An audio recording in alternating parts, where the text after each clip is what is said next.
Numbers 35 through 36. On the plains of Moab, by the Jordan, across from Jericho, the Lord said to Moses, "Command the Israelites to give the Levites towns to live in from the inheritance the Israelites will possess, and give them pasture lands around the towns. Then they will have towns to live in and pasture lands for their cattle, flocks, and all their other livestock. The pasture lands around the towns that you give the Levites will extend out 1,500 feet from the town wall. Outside the town, measure 3,000 feet on the east side, 3,000 on the south side, 3,000 on the west, and 3,000 on the north, with the town in the center. They will have this area as pasture land for the towns. 6 of the towns you give the Levites will be cities of refuge, to which a person who has killed someone may flee. In addition, give them 42 other towns. In all, you must give the Levites 48 towns, together with their pasture lands. The towns you give the Levites from the land the Israelites possess are to be given in proportion to the inheritance of each tribe. Take many towns from a tribe that has many, but few from one that has few." Then the Lord said to Moses, "Speak to the Israelites and say to them, 'When you cross the Jordan into Canaan, select some towns to be your cities of refuge, to which a person who has killed someone accidentally may flee. They will be places of refuge from the avenger, so that the person accused of murder may not die before he stands trial before the assembly. These 6 towns you give will be your cities of refuge. Give 3 on this side of the Jordan, and 3 in Canaan as cities of refuge. These 6 towns will be a place of refuge for Israelites, aliens, and any other people living among them, so that anyone who has killed another accidentally can flee there. If a man strikes someone with an iron object so that he dies, he is a murderer. The murderer shall be put to death. Or if anyone has a stone in his hand that could kill, and he strikes someone so that he dies, he is a murderer. The murderer shall be put to death. Or if anyone has a wooden object in his hand that could kill, and he hits someone so that he dies, he is a murderer. The murderer shall be put to death. The avenger of blood shall put the murderer to death. When he meets him, he shall put him to death.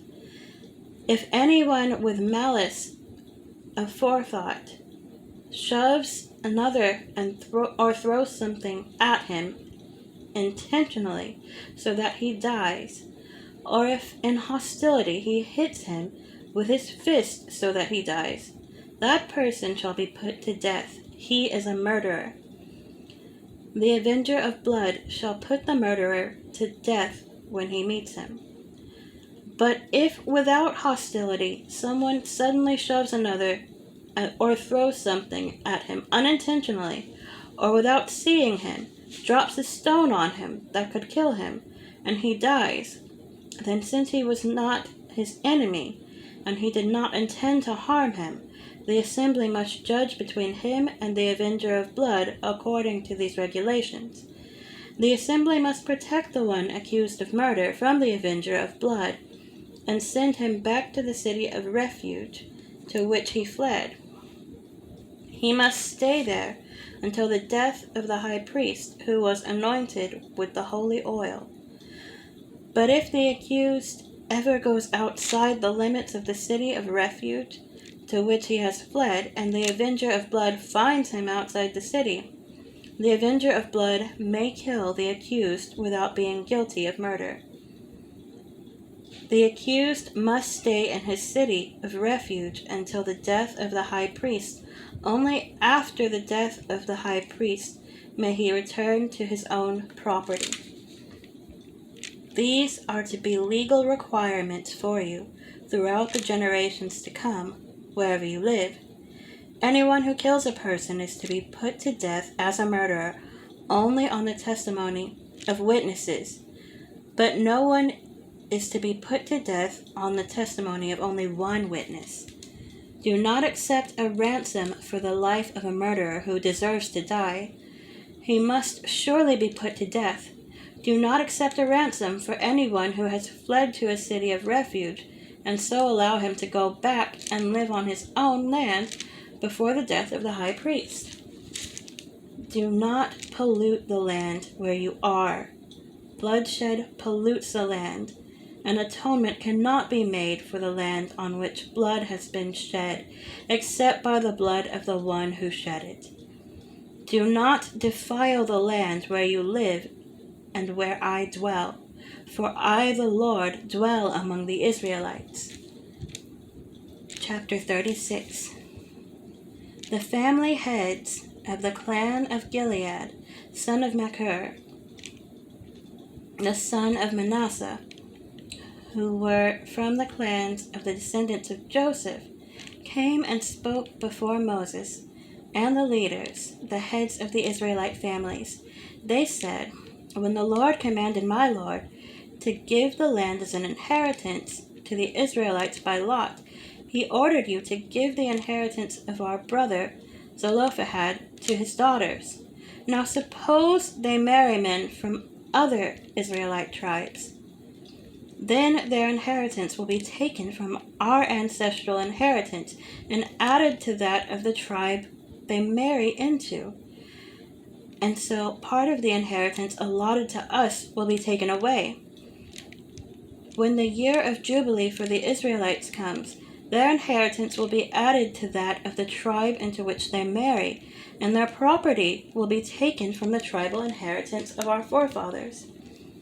Then at the Lord's command, Moses gave this order to the Israelites: "What the tribe of the descendants of Joseph is saying is right.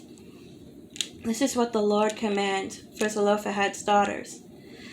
They may marry anyone they please, as long as they marry within the tribal clan of their father.